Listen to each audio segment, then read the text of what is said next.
उत्पत्ति 2:7।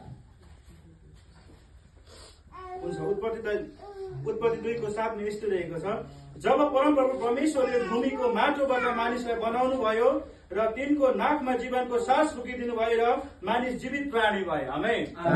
अनि यहाँनिर हामीले के पायौँ, परमेश्वरले चाहिँ महाको भूमिबाट मानिस सृष्टि गर्नुभयो। अनि हामी त्यो मानिसलाई हामी जान्दछौँ, आदमलाई चाहिँ परमेश्वरले महाकोबाट सृष्टि गर्नुभयो। अनि के गर्नुभयो, आदमको नाकमा परमेश्वरले जीवनको सास फुकिदिनुभयो। परमेश्वरले जीवनको सास आदमको नाकमा परमेश्वरले फुकिदिनु भयो। हामीले यो बुझ्यौँ। तर फेरि हामी अर्को हामी हेर्नेछौँ, उत्पत्ति 2:22। उत्पत्ति 2:22 मा यस्तो लेखिएको छ, जुन कर्म परमप्रभु परमेश्वरले मानिसबाट निकाल्नु भएको थियो त्यसबाट एउटी स्त्री बनाउनु भई उहाँ कहाँ ल्याउनु भयो। र 23 मा मानिसले भने, यो त मेरै हाडको हाड र मासुको मासु हो, तिनलाई स्त्री भनिनेछ किनभने तिनी पुरुषबाट निकालिएकी थिइन्। आमेन। हामीले सुरुमा हामीले के पायौँ, परमेश्वरले हामी मानिस जातिलाई आफ्नै स्वरूपमा सृष्टि गर्नुभयो। अनि हामीले दोस्रोमा के पायौँ, परमेश्वरले आदमलाई नाकबाट बनाउनु भयो अनि नाकबाट चाहिँ जीवनको सास फुकिदिनु भयो। हामीले तेस्रोमा के पायौँ, परमेश्वरले हावालाई चाहिँ के गर्नुभयो, आदमको कर्मबाट चाहिँ हावालाई परमेश्वरले बनाउनु भयो। अनि आदम र हावालाई चाहिँ परमेश्वरले के गर्नुभयो, आदमको बगैँचामा परमेश्वरले राखिदिनु भयो। उत्पत्तिको कुरा हामी सबैलाई थाहा छ, हामीले सुन्दै गरे, हामी आउँदै सुनेर आइरहेको हामीले वचन हो, हामीलाई सबैलाई थाहा छ। परमेश्वरले आदम र हावालाई कहाँ राख्नुभयो, आदमको बगैँचामा परमेश्वरले आदम र हावालाई राख्नुभयो। अनि परमेश्वरले त्यहाँनिर के भन्नुभयो, तिमीहरूले यो बगैँचाको सबै फलहरू तिमीले खानु मिल्छ, तिमीहरूले सबै फलहरू खानु मिल्छ। उत्पत्ति 2:16-17 लेखिएको छ, तिमीहरूले यो बगैँचाको सबै फलहरू खानु मिल्छ, तर बिचको फल चाहिँ तिमीहरूले नखानु, जुन दिन तिमीहरूले त्यो खान्छौ तिमीहरू के हुन्छौ, मर्नेछौ। अनि हावाले के गरे, त्यो फललाई निकालेर खाएको कारणले गर्दाखेरि परमेश्वरले आदम र हावालाई बगैँचाबाट निकालिदिनु। अनि हामी रोमी 5:12 हामी हेर्नेछौँ।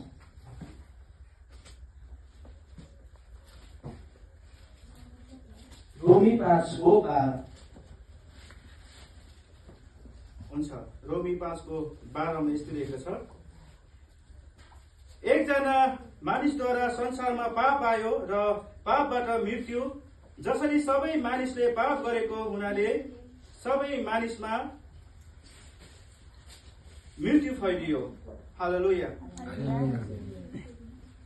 रोमी 5:12 हामीले के भयो, सुरुमा हामीले उत्पत्तिमा के भयो, परमेश्वरले आदम र हावालाई बनाउनु भयो, बगैँचामा आदम र हावालाई परमेश्वरले राखिदिनु भयो, आशिष दिनुभयो, त्यो फलको सबै बगैँचाको फलहरू खानु भन्यो। अनि बिचको चाहिँ राख्नु भनेको कारणले गर्दाखेरि हावाले खाएको कारणले गर्दाखेरि तिनीहरू पापमा फसे। अनि यहाँनिर हामी रोमी 5:12 हामी के पाउँछौँ, एकजना व्यक्तिको कारणले गर्दाखेरि के भयो, अब संसारमा पाप आउन सुरु। अनि त्यसै गरी हामी के भयौँ, हामी बाइबलले के भन्छ, हाम्रो आमाको गर्भमा हुनुभन्दा पनि हामी के छौँ, पापी छौँ। अनि हामी त्यहाँदेखि पाप फैलिएको कारणले गर्दाखेरि हामी यूहन्ना 3:16 हामी के पाउँछौँ, किनभने परमेश्वरले संसारलाई यस्तो प्रेम गर्नुभयो अनि उहाँले एकमात्र पुत्रलाई संसारमा दिनुभयो ताकि उहाँमाथि विश्वास गर्ने कोही पनि नाश नहोस् तर त्यसले आनन्द लियोस्। आमेन। किनभने परमेश्वरले हामीलाई किन प्रेम गर्नुभयो, किन परमेश्वरले हामीलाई यो संसारमा येशू ख्रीष्टलाई पठाउनु भयो, हाम्रो निम्ति बलि दिनको लागि, आज हाम्रो पाप उठाउनको लागि किन परमेश्वरले येशू ख्रीष्टलाई यो संसारमा पठाउनु भयो भन्दाखेरि उहाँले चाहिँ हामीलाई आफ्नै स्वरूपमा सृष्टि गरेको कारणले गर्दाखेरि परमेश्वरले चाहिँ हामीलाई माया गरेर के गर्नुभयो, आफ्नो एकमात्र पुत्रलाई यो संसारमा दिनुभयो। अनि त्यसै गरी हामी अहिले के गरिरहेको छौँ, क्रिसमसहरू हामी किन मनाइरहेको छौँ। क्रिसमस हामीले किन मनाएको कारणले गर्दाखेरि यूहन्ना 3:16 के भन्यो, परमेश्वरले उहाँको एकमात्र पुत्रलाई दिनुभयो। अनि उहाँ संसारमा आउनुभयो। त्यसै कारण अहिले हामी डिसेम्बर 25 महानको कारणले अनि हामीले अघि लुका 2को 10 र 11लाई हामी पढ्यौँ। फेरि एकचोटि हामी लुका 2को 10 र 11लाई हामी हेर्नेछौँ। हुन्छ। लुका 2को 10 र 11मा यस्तो लेखेको छ, तब स्वर्गदूतले तिनीहरूलाई भने, नडराओ, किनभने हेर म तिमीहरूलाई बडो आनन्दको सुसमाचार सुनाउनेछु जो सबै मानिसहरूका निम्ति हुनेछन्। आज दाउदको सहरमा तिमीहरूका निम्ति एकजना मुक्तिदाताको जन्म भएको छ जो ख्रीष्ट प्रभु हुनुहुन्छ। आमेन। अब हामी के छौँ? क्रिसमसको सिजनमा छौँ, समयमा छौँ। येशू ख्रीष्ट हाम्रो लागि आउनु भएको अनि हामी के गर्दछौँ? क्रिसमसलाई हामी मनाइरहेको छौँ।